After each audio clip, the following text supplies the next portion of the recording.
کرنے والا شخص کوئی عام شخص نہیں بلکہ بابر اعظم ہے، جو اس وقت پاکستانی کرکٹ ٹیم کا کپتان ہے۔ میں اپنی بات شروع کرنے سے پہلے آپ کو بتاتی چلوں کہ بابر اعظم سے میرا تعلق آج کل سے نہیں ہے، میرے تعلقات اس سے اس وقت سے ہیں جب وہ کرکٹ کی دنیا میں اس کا کوئی تعلق نہیں تھا اور وہ ایک غریب گھرانے سے تعلق رکھتا تھا۔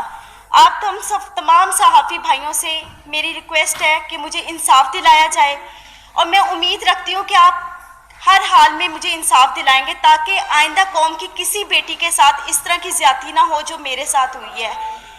میری ردات کچھ اس طرح ہیں کہ بابر اعظم اور میں ہم ایک ہی محلے میں بڑے ہوئے ہیں، اکٹھے رہتے تھے، اور وہ میرا اسکول فیلو تھا۔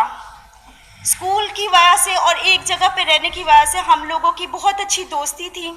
سن 2010 میں ہی پرپوز ٹو می، اور میں نے اس کے پرپوزل کو ایکسیپٹ کر لیا، اور وہ پرپوزل اس نے مجھے میرے گھر آ کے ہی دیا تھا، میں نے ایکسیپٹ کر لیا۔ جیسے جیسے وقت گزرتا گیا میری اس کے ساتھ انڈرسٹینڈنگ اور اس کی میرے ساتھ بہت اچھی رہی۔ ہم لوگوں کو شادی کرنے کا ہمارا پلان تھا، ہم لوگوں نے شادی کرنے کا پلان کر چکے ہوئے تھے، بابر نے اور میں نے، ہم دونوں نے اپنی فیملیز کو بتایا۔ بابر اور میری فیملیز، ہم دونوں کی فیملیز نے ہمیں صاف انکار کر دیا۔ پھر بابر نے اور میں نے کورٹ میرج کا فیصلہ کر لیا۔ 2011 میں بابر مجھے میرے گھر سے بھگا کر، بابر مجھے خود اپنے گھر سے بھگا کر کورٹ میرج کے کہہ کر مختلف جگہوں پر کرائے کے مکان پہ رکھتا رہا۔ جب میں ان مکانوں میں رہتی تھی، پہلے میں آپ کو بتا دوں، ایک مکان جہاں پہ میں رہائش پذیر تھی وہ گلبرگ میں ماڈل کلونی میں تھا، گلی نمبر 2 میں، اور دوسرا جو مکان میں کرائے پہ رہتی رہی ہوں وہ Punjab society H block defence میں تھا، وہاں پہ ہم رہتے رہے ہیں۔ میں نے بابر کو کئی مرتبہ اس دوران اصرار کیا کہ ہم شادی کر لیتے ہیں، لیکن بابر نے مجھے یہی کہا ہمیشہ کہ ابھی ہمارے حالات ٹھیک نہیں ہیں، تھوڑا وقت گزر جائے پھر ہم نکاح کر لیں گے۔ حالات تھے اس طرح کے کہ ہم لوگوں کے کوئی کھانے پینے کا کوئی اس طرح نہیں تھا، میں نوکری کرنا شروع ہوگی۔ بابر نے مجھے بتایا تھا کہ وہ کرکٹ کھیلنا چاہتا ہے اور اس کو کرکٹ کا بہت شوق ہے، اور میں نے اس کی اس کوشش میں پوری کوشش کی ہے، اپنی محنت حد سے زیادہ میں نے اس کے ساتھ، اپنے لون سے میری جتنی انکم آتی تھی میں ساری بابر اعظم کو دیتی تھی۔ بابر اعظم کے کھانا پینا، کپڑا، رہائش، کرکٹ کے جتنے ایکسپینس تھے سب میں افورڈ کرتی رہی ہوں۔ جب وہ آؤٹ آف سٹی جاتا تھا وہاں کے جتنے ایکسپینس تھے پی سی بی کے علاوہ وہ بھی میں سب اس کے افورڈ کرتی رہی ہوں۔ 2014 میں جیسے ہی پاکستانی ٹیم میں اس کا نام آیا، ایک دم اس کا رویہ تھوڑا سا میں سے آہستہ آہستہ تبدیل ہونا شروع ہو گیا تھا، مجھے نظر بھی آ رہا تھا، لیکن میرے حالات اس طرح کے تھے کہ میں اپنے گھر واپس نہیں جا سکتی تھی، کیونکہ بغاوت میں نے بھی کی تھی، بابر نے بھی کی تھی۔ پھر 2014 میں بابر اعظم نے میں نے پھر اس کو انسسٹ کیا کہ ہم لوگ شادی کرتے، اس نے کہا ابھی شروعات ہے، تھوڑا وقت گزار لو، ہم آہستہ آہستہ اور مزید اپنے آپ کو اسٹرانگ کر لیں، اپنے حالات بہتر کر لیں، ہم شادی کر لیں گے۔ وقت گزرتا گیا، 2016 میں I was pregnant in 20 weeks۔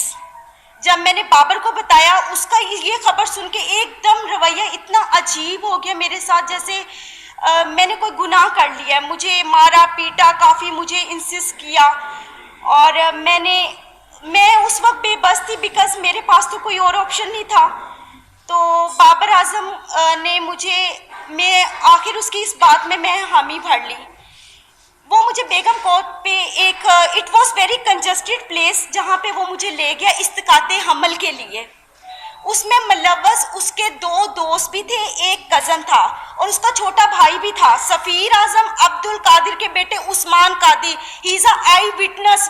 وہ ہمیشہ 4 سے 5 سال تک، جب تک میں باہر رہی ہوں، عثمان قادر وہاں پر آتے رہے ہیں، اور ان کے ایک اور نیٹ پلیئر تھے جب یہ این سی اے میں ڈیورنگ دا کرکٹ ٹائم جو پریکٹس کرتے تھے، اس میں نوید نام کا ایک لڑکا بھی تھا، وہ اس میں بھی شمار تھے۔ ان لوگوں نے میری مرضی کے بغیر میرا اسقاط حمل کروایا اور مجھے یہی یقین دلایا کہ کوئی بات نہیں، آپ صبر کر لو، ہم جلدی شادی کریں گے۔ اب سچویشن ایسی تھی کہ میں تھوڑی ٹھیک ہو گئی تھی، بابر نے مجھے انسسٹ کیا کہ آپ اپنے گھر چلی جاؤ اور صلح کر لو، کیونکہ میں پاکستان میں بہت کم ہوتا ہوں، تم یہاں پہ اکیلی ہوتی ہو، تو آپ اپنے گھر، میں نے کسی نہ کسی طرح اپنی صلح کر لی بابر سے، اپنے گھر والوں کے، بابر کے کہنے پر۔ جب میں نے صلح کی ہے میں اپنے گھر گئی ہوں، بابر کا رویہ دن بدن جیسے جیسے وہ عروج پہ آ رہا تو اس کی حوث بھی اتنی بڑھتی جا رہی تھی. وہ میرے ساتھ وہ تعلقات بناتا رہا جو نہ ہمارا کوئی قانون اس چیز کی اجازت دیتا اور نہ ہی ہمیں اسلام اجازت دیتا ہے. اب وہ اس پرپس کے بعد وہ پھر دوبارہ میرے ساتھ وہی سب کچھ کرتا رہا. میں اپنے گھر ہوتی تھی، گھر سے مجھے بائبل لاتا تھا، مختلف ہوٹلوں میں مختلف پلیسز پہ لے کے جا کر میرے ساتھ جو بھی سب کچھ کرتا رہا ہے. جب یہ سب حالات میرے چلتے رہے ہیں 2017 میں آخر کار اس نے اتنی مرتبہ مجھے مارا پیٹا، اور مجھے کئی مرتبہ اس دوران اس نے انکاری بھی شادی سے کی ہے. میں نے اس دوران جو میری ہاسپٹل میں بابر اعظم مجھے لے کے جاتا رہا ہے ایز اے بین وائف، مجھے چیک اپ کرواتا رہا ہے. یہاں پہ اس کی پراپر میرے پاس ایویڈنس موجود ہے. جس کی یہ سب وہ ایویڈنس ہے جس پہ مینشن ہے کہ بابر اعظم مجھے اس ہاسپٹل میں لے کے جاتا رہا کیونکہ میرا آئی ڈی کارڈ نہیں تھا اور وہاں پہ بابر اعظم کی آئیڈینٹی لگتی رہی تھی.